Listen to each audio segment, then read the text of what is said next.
Okay.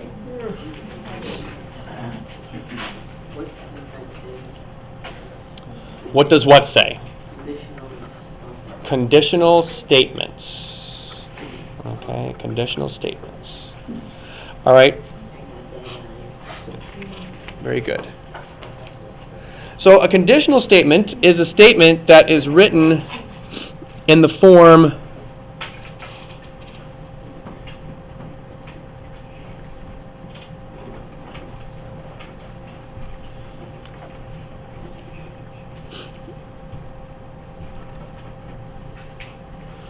if, kind of then, and then there's like more, okay, then something. So it kind of goes like if, and then a dot, dot, dot, then dot, dot, dot, okay, is known as a conditional statement.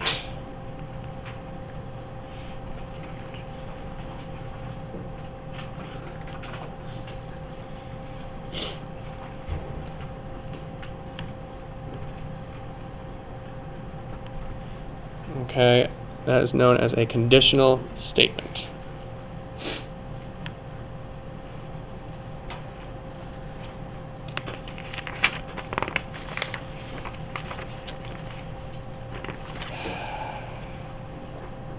Okay. So as an example of that, you could say something like, if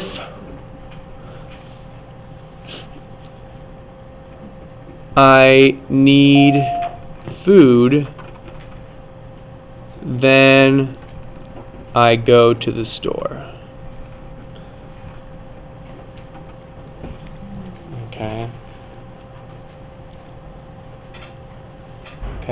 We call this a conditional statement because there's a condition, right? There's like something has to happen in order for this thing to be true. So what has to happen in order for this statement to kind of be true, I guess? What has to happen first? I need food, right? And then what happens if I need food?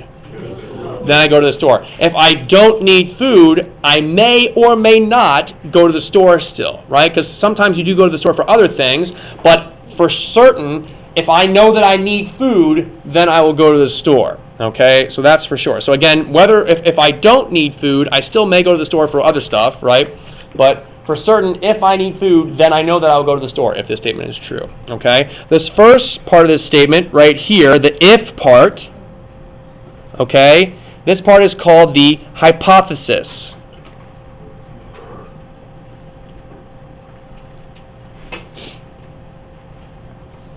Okay, that's the hypothesis. And the second part of the statement, and I'll slow down there. Okay, so that's the first part of the statement, the hypothesis. And I think it is kind of related to like the whole hypothesis idea from like science and stuff like that too. Okay, and the second part of the statement. Okay, second part of the statement is called the conclusion. Conclusion. Okay, right. So if the hypothesis is true, then the conclusion happens. If this statement is altogether true. So if this is a true statement, and you see that the hypothesis is true, then you also have the conclusion. Okay. Sometimes we use symbols to like denote these things or to show these things. So for example, sometimes we just call the hypothesis capital letter P. Okay, and the conclusion we call capital letter Q.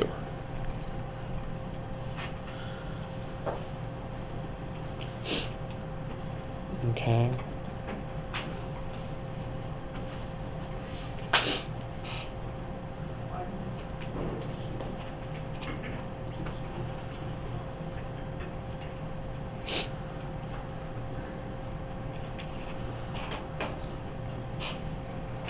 All right.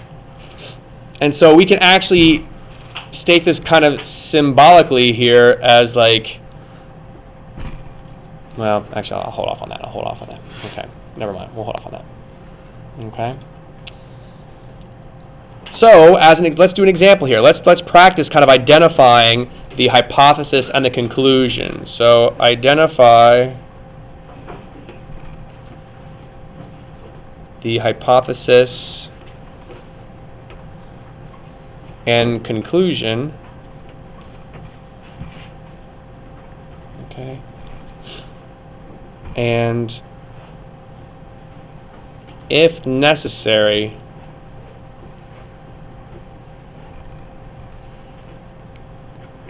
rewrite the statement in if-then form.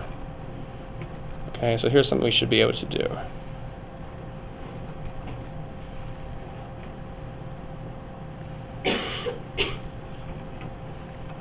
Because sometimes conditional statements are hidden within statements you already see. Sometimes conditional statements are already hidden in things that you see.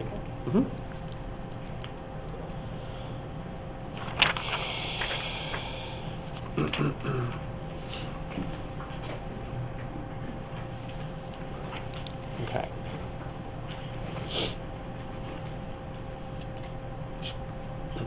So, give people a chance to get caught up there.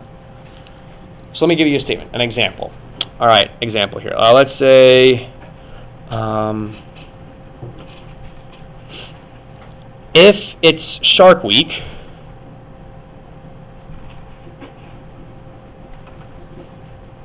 then I'm afraid to go in the ocean.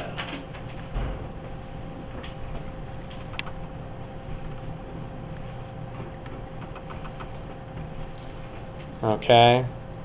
So if it's Shark Week, then I'm afraid to go in the ocean.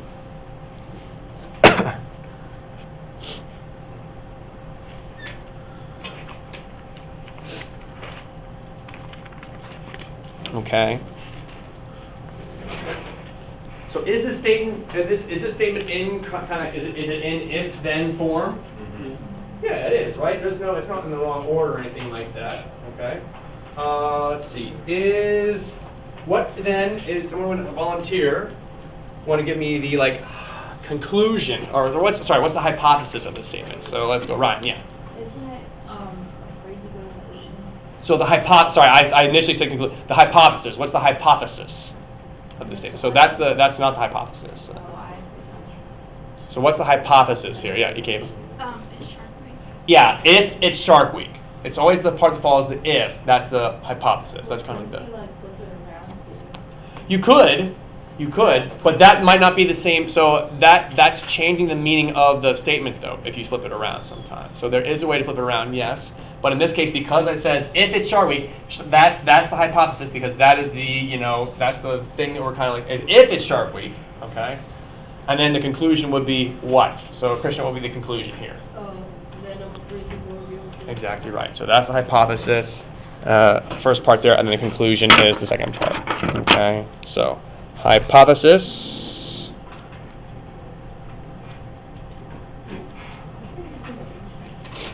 Okay, and then that's the conclusion. So how can you include the if but not the? Well, I could have. Sorry, there. I could have. Yes. I was just wondering if I could. Yeah. You the if and the then, they kind of indicate, so you don't necessarily need to include those. You could just say the hypothesis is it's Shark Week, and the conclusion is I'm afraid to go in the ocean. You don't have to include the ifs and thens if you don't want to. But they're obviously the ones that clue you in to what the hypothesis and conclusion are. Okay. So, all right, let's try another one here. Let's see.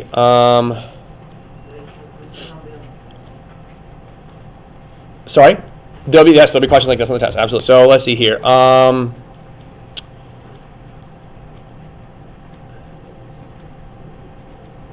It tastes funny if you eat a clown. Yes. Did it taste funny? Okay. So it tastes funny if you eat a clown.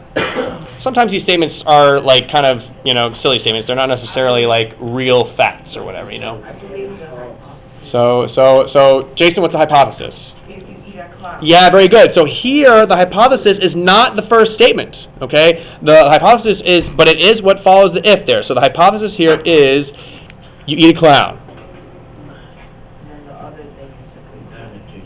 Then, right, it tastes funny. So is this in the normal if-then form?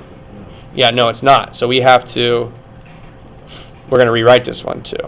Okay? So, Do you have to rewrite the statement if you can identify the hypothesis? you don't have to if the directions only ask you to identify a hypothesis and conclusion. Since my directions also say rewrite the statement in if-then form, then you do need to rewrite it. But sometimes, Haley, yeah, you only have to just identify the hypothesis and conclusion. But in this one, I also want us to rewrite it. But Derek already went ahead and did that for us, right? So yeah, we just rewrite it in the correct order. So we write, if you eat a clown, then it tastes funny. I don't know, I got that from a joke that I know where it's like two cannibals are eating a clown, one turns to the other and says, does this taste funny to you? So does this taste funny to you? I like a joke. It's a funny joke. Cannibalism is not funny, but you know. How else are you going to get the joke to work? Okay? So there's that.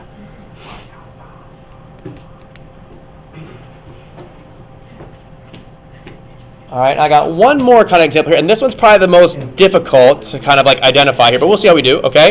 So let's see how we do. So all dolphins are mammals.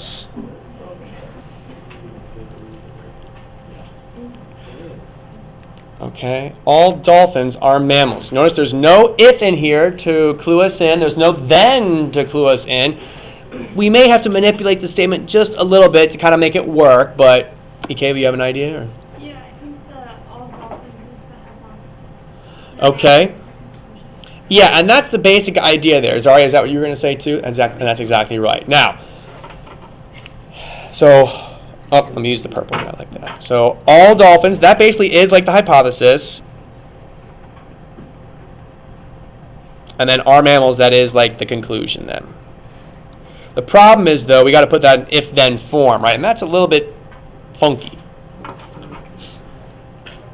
So I'll get us started here. You can start with something like when you see this, like all dolphins are mammals. We can start with something like if something is, or if we have a, or if something is a dolphin, then what? Yeah. It's a mammal. That's right. So if something is a dolphin, it doesn't like, it's kind of a weird way to say it, but I mean, you know, it's like, is this thing a dolphin? Is this a dolphin? And it's like, no, this is not a dolphin. Then it may or may not be a mammal. We don't know. But then if I like had a dolphin to hold up, is this thing a dolphin? Then you'd be like, yes, and then we would know, yes, then it is a mammal. Okay. So if something is a dolphin, Do you have like bad grammar? I mean, you know, this is not necessarily bad grammar. It's just a weird way to write it, I would say. Like I would say something else. I would say like if all dolphins, like I would say something about the ocean. Ooh. Well, but see, you don't want to add too much extra information. Notice the word like ocean doesn't really show up here. So, granted, the word something doesn't show up, but you want to just kind of like be very minimal in how much additional words that you add. So anyway, okay.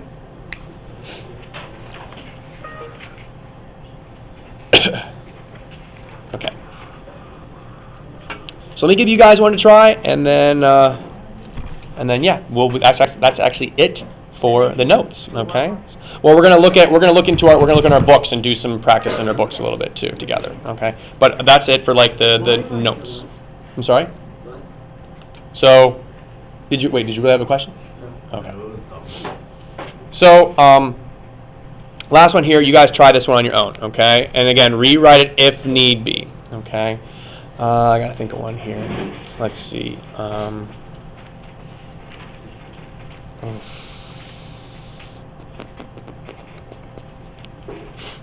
Oh, okay.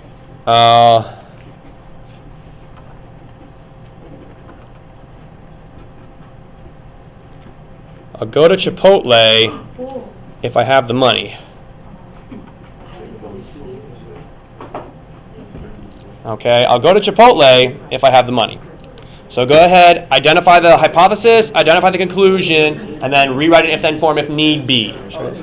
Oh, I want you to do it on your own. Just try it on your own. I want everyone to have a chance to give it a shot. So try it on your own. I know, but instead of writing like hypothesis or conclusion, can I just write CON? Yeah, if you want to do that. Or you could put like HYP and then CONC if you want to just abbreviate. Because you said that notes are hypothesis. Yeah. Yeah. That's fine. No, That should be fine. But they take 44 hours for cash register. Choose those statement hours for cash register will help. Do you have the full business? Yeah, exactly. Because they have the I don't know, I work for 3 jobs just to find this stuff. You want to rewrite it? Sorry? You want to rewrite it? Yes, rewrite it in if-then form. I get it. I was thinking. Got it? Okay, great. Just 1 second. Let me give everyone else a chance to go over it, and then we'll have someone give us their answer. The book work we're doing is on this. There will be questions. Yeah, there will be some like this, and then we'll also get a little. It'll be like a little bit of like review practice too. Alright, like I'm surprised they don't like say something like math related. I made these up, so that's why. I was expecting like you to like make it like do the example like if I need food and I go to the store and the next problem would be Right. If it's a triangle, then it's then it's 3-sided. I mean, I could do that, but I feel like you guys. I was gonna say yes. Ooh, I'm sorry to hear that. All right, Ramel, what you come up with here for the if-then statement? Or actually, just tell me what's the hypothesis. Can you give me that first? All right. Very good, Ramel. Excellent. If I have the money, that is the hypothesis. And then what's the conclusion, Ramel? I'll go to Chipotle.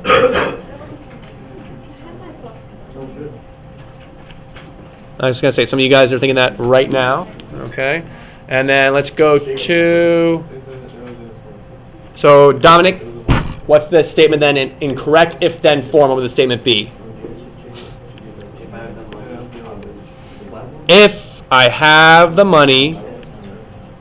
Whoops, I forgot the money. Then I'll go to Chipotle.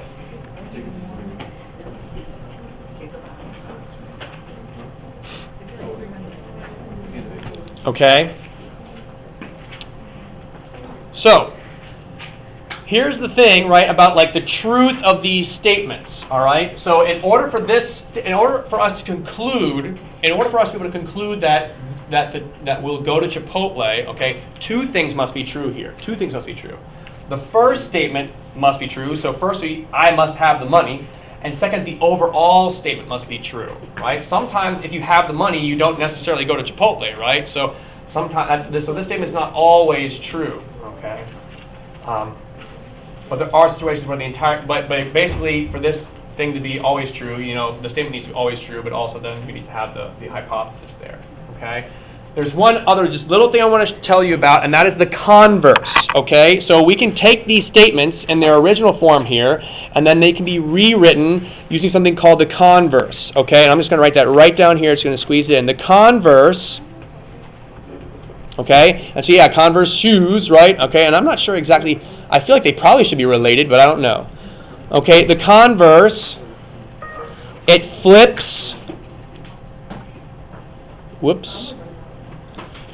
the order of the statement. Okay, so for example, if P then Q becomes if Q then P. Okay, the converse flips the order of the statement.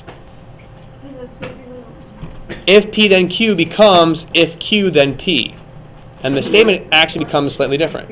Like if hypothesis then conclusion becomes if conclusion then hypothesis. Okay? So for example, let's just take a look at this Chipotle one, right? Instead of saying if I have the money then I'll go to Chipotle, instead I should say if I go to Chipotle then I have the money. That's the converse. If I go to Chipotle then I have the money. So you flip it around. Okay? Or for the dolphin and mammal one, if something's a mammal, then that something is a dolphin. Now, you'll notice the first statement, if something is a dolphin, then it is a mammal. Is that a true statement? Yes. However, if we flip it around to the converse, if something is a mammal, then it is a dolphin. Is that necessarily true? No. Okay, so converse, just because the original statement is true doesn't mean the converse will also be true. Okay? For example, number 2. The original statement is, if you eat a clown, then it tastes funny. The converse would be, if it tastes funny, then you're eating a clown. But of course, other things can taste funny, like bad milk or stuff that's just like fuzzy fruit or something like that. I don't know. So something like that. It's just a converse. You just flip the order around. That's all. So, yeah. Will it ask you to write the converse? Yeah, it'll say, please then write the converse of this statement, okay? And the reason why I say that is because you sometimes see the converse of statements show up in other, aspects of, like what we're looking at in geometry. Number 4 would be like, if I really should vote with then I'll have the money. Then I have the money. That wouldn't make sense. Right. It might not, yeah, that sometimes doesn't make sense, or sometimes it is true. It just depends. I mean, you have to kind of reevaluate. But basically, you have to reevaluate the statement. Just because the original statement is true doesn't mean the converse will necessarily be true. Okay? So, that being said, if you guys get your books out, okay, and I'd like you to turn to page 45, okay? Or actually not 45, turn to page 47.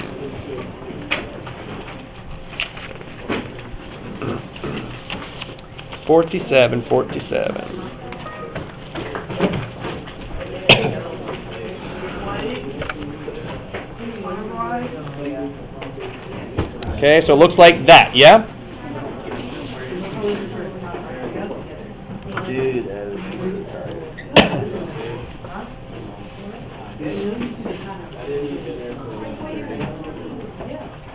same here. Okay. So again, open up your books to page 47. We're going to do a couple things here in the book. This is going to be, we'll start down here at number 3 because that's what we just talked about, and then we'll go back up to some of these equations and things.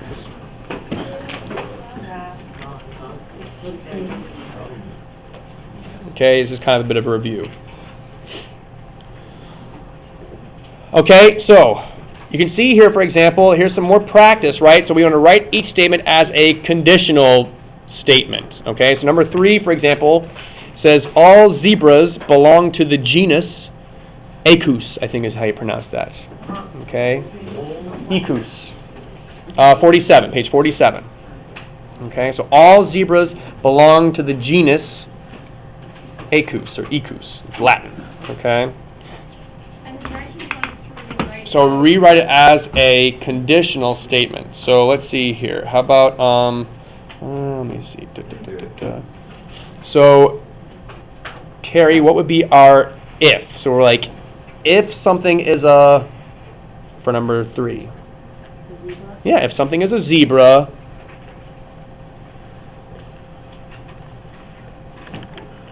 Or you could say if an animal is a zebra too. If something is a zebra. Okay, then what, Carrie?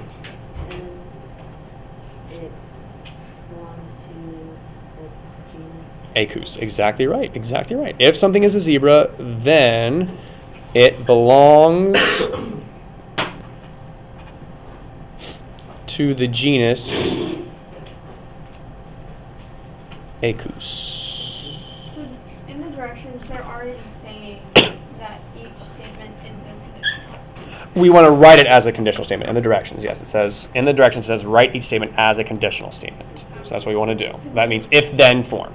Because the first thing I did was label the hypothesis. And that, if that helps you, do that. Do that too. Okay, the directions didn't say you have to identify hypothesis and conclusion, but that's not a bad thing to do. It helps. Okay. All right. So there's number 3. If something is a zebra, then it belongs to the genus Equus. All right. So let's see here. So the bill, number 4, the bill will pass if it gets 2/3 of the vote in the Senate. Okay. The bill will pass if it gets 2/3 of the vote in the Senate. So let's go to Xander. All right, one second, and then I'll Do you always have these then? I want to say one question for Xander, and then I'll come back. Okay. Sorry, Jason. Sorry. Yeah, Xander, go ahead. What's the if-then statement here? Exactly right. So if the bill gets 2/3 of the vote in the Senate,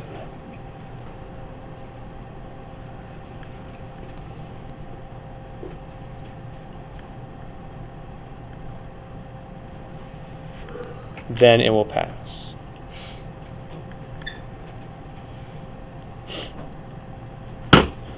Yeah.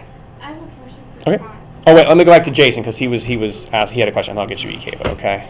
We always have to use the then. If you're going to write a conditional statement, and very officially, then you should use the then, yes. Okay? Yes. Okay? So, Ikeva. So for number 5, could you do, if you solve the equation 3 minus 4x equals negative 5, then solve by deductive reasoning? Can you do that? So for number 5, I think this is actually a separate type of question. And I don't know. I agree it's very strange, but I think 3 and 4 were the only ones that really were supposed to follow this set of directions. And the reason why I think that is because if you look down number 6, it says to identify the property of equality using each statement, and then it actually wants us to do that. So I think for number 5, it's asking us to just basically use deductive reasoning to solve. So that's why I'm yeah, we're not going to worry about that. Deductive reasoning is kind of it's basically what you do when you solve an equation. You're showing your work each time, showing each step, okay? But then in addition to showing each step, you also then give a reason for why you can do each step. Remember those properties we talked about yesterday? You can see them on page 46 here, guys. Those properties, some of the properties we talked about yesterday. Right here, right? That's that little table that we have. Okay, and I'll put the other stuff back up, I promise, here in a second. But basically, it's if you were to go through, and you can kind of see an example here, up here at page 47, how they have an equation that they solve over here, but then in addition to that, they show the reason for each step. So, for example, they have the equation, they added 4 to both sides here, so that they use the addition property of equality. They divided both sides by 3, that's the division property of equality, and then they flipped around 6 equals x to make it x equals 6, that's the symmetric property of equality. So that's deductive reasoning. It's showing your work for your equation, but then also giving the reason each time you do it, okay? And this is a very basic proof. And we'll look at proofs in more depth when we get into the triangles unit, congruent triangles unit, okay? But that's the basic idea. We're not going to worry about that for this unit, okay? So we don't have to do number 6? But I do want to look at number 6, though, because we talked about those properties yesterday. So it'll be a good review of those properties. I'm confused. For number 6, are we using the first 3, reflective, symmetry, and transit? We're going to use potentially any of them that are there. Okay, because is it telling us to solve? Obviously number 5 is to solve the equation. Right. And so then is number 6 trying to break down how you're supposed to solve it? Number 6, no, because you'll see we switch variables and stuff like that. Number 6, we're just identifying the specific property that's being shown here. So, for example, in number 6, and you guys will kind of scoot up here, okay? So let's take a look at number 6. So this first one says, if x equals 2, then 2x equals 4. So you can see this is a conditional statement, right? We've actually been seeing these before, and we just never identify them as conditional. But what we're interested in now is what is the property that we're kind of showing here? We start with an x equals 2, and then what changes here, Derek? Wait, the answer? Well, tell me what changes, and then we'll go to the answer. Yeah, what's changing from x equals 2 to 2x equals 4? What's happening in this equation? The first part is the answer, and the second part is the equation. Right. Okay. And then how do they get from this part, x equals 2, to the 2x equals 4? What are they doing to both sides? They divided. Oh wait. Well, they multiply in order to get 2, but Yeah. they go back together. Right, but in this case, they started with this equation and they multiplied both sides by 2. Why they do it this way, who knows? But what property is that they used? Multiplication. Exactly. They multiply the same number to each side, and so they use the multiplication property.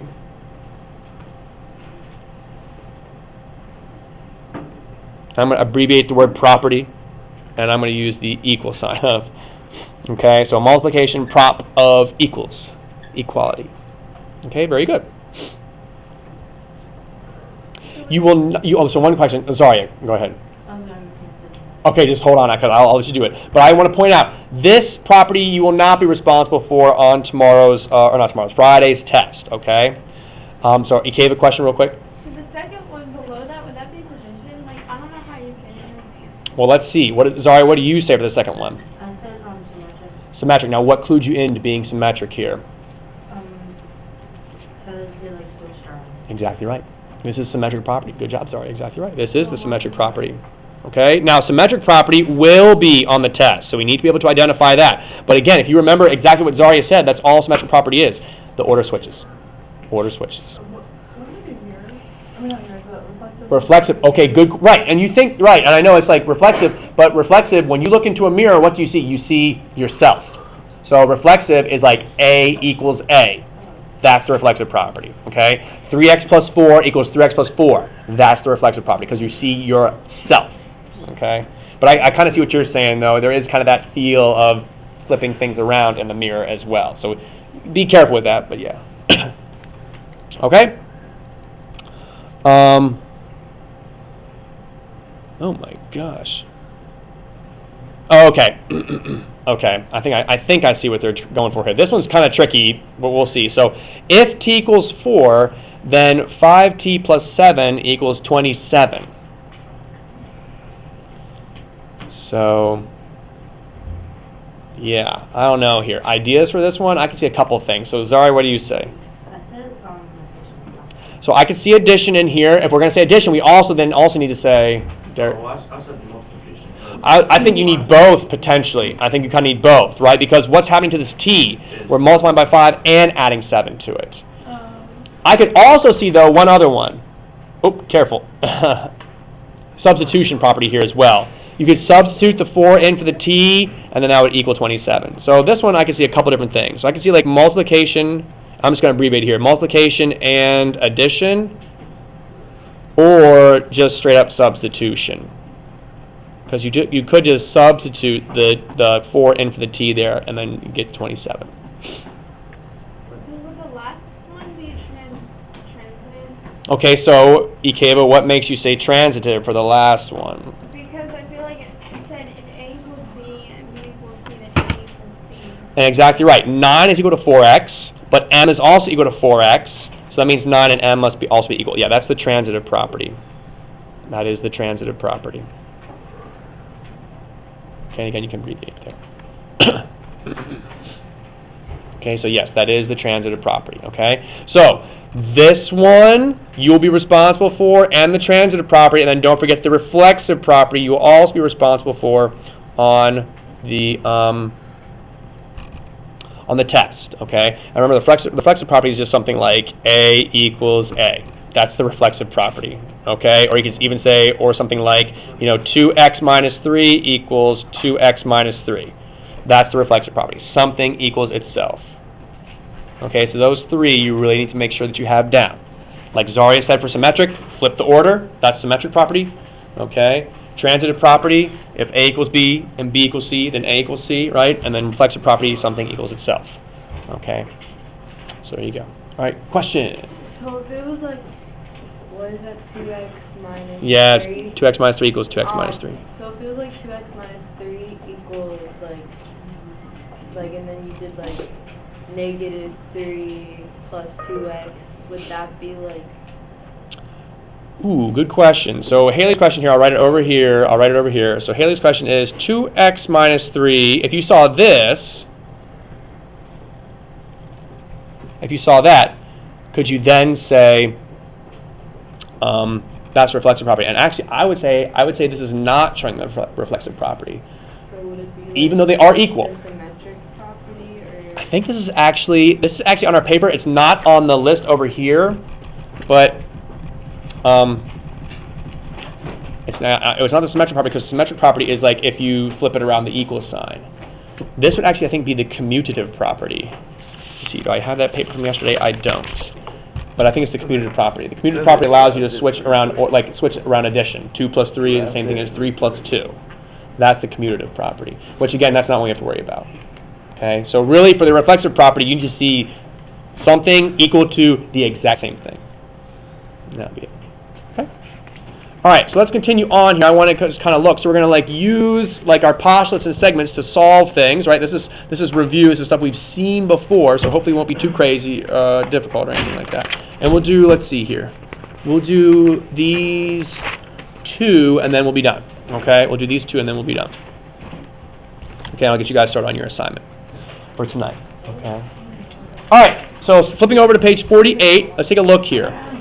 So it says we want to use a postulate or theorem to find the value of x in each figure. Now actually, if you notice here, this one's already done out for us, so we're not going to do this one together. We'll just kind of go over it, okay?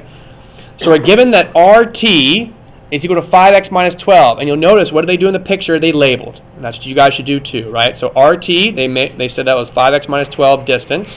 We already also have that RS is x plus 2, and ST is 3x minus 8. Okay? So, how do they set this up? What do we do here? Well, you look down right here. x plus 2 plus the 3x minus 8 equals that total 5x minus 12. Okay?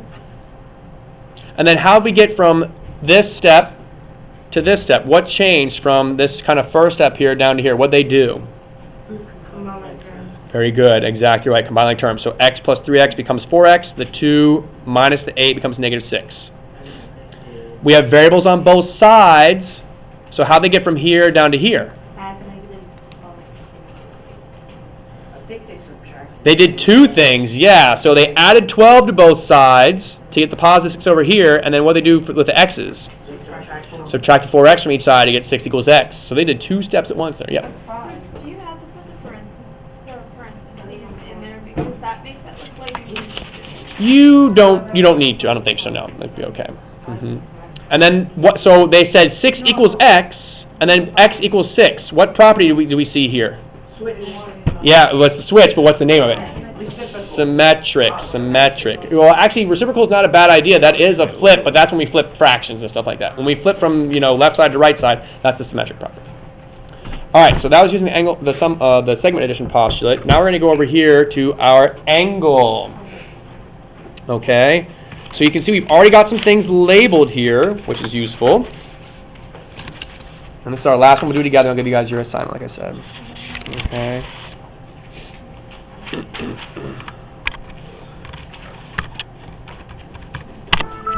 Okay, so let's see here. We are given the measure of, and please don't forget, guys, to look up here for directions sometimes, okay?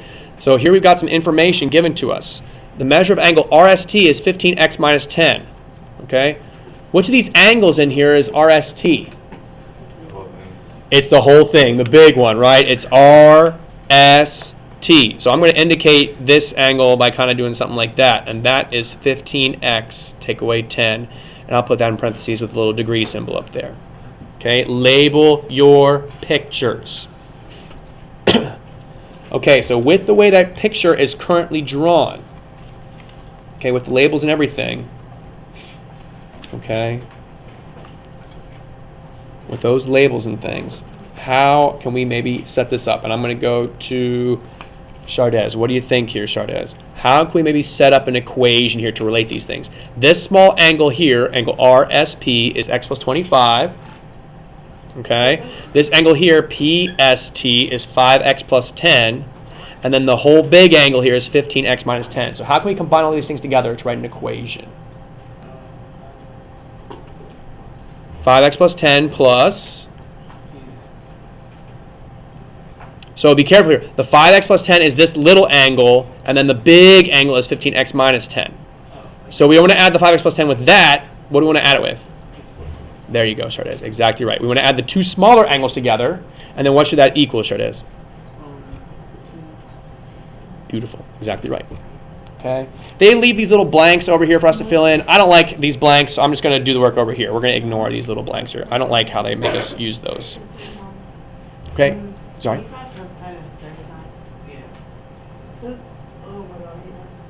That's right. Why is that a concern? Because it's not equal to the... What do you want it to be, I guess? It'll be okay. It's going to work out. Watch. You'll see. So you're right. So, Zari, what should we do next? We need to combine like terms, right? 10 plus 25 is 35. 5x plus x is 6x. 6x plus 35 equals 15x minus 10. That's right. Why wouldn't you... Are you rather step? Oh, yeah, we're not done yet. We have to continue solving for x. Subtract 15 or subtract 6. Okay, so Jason says subtract 6x from both sides, so we'll get that because we got to get those x's together, right? So 35 equals, let's see, 15 minus 6 is 9x. Take away 10. Okay, very good. And then Cordell, what's going to be the next step here to continue solving this equation, Cordell? We want to get the x by itself. So what's the next thing we got to get rid of?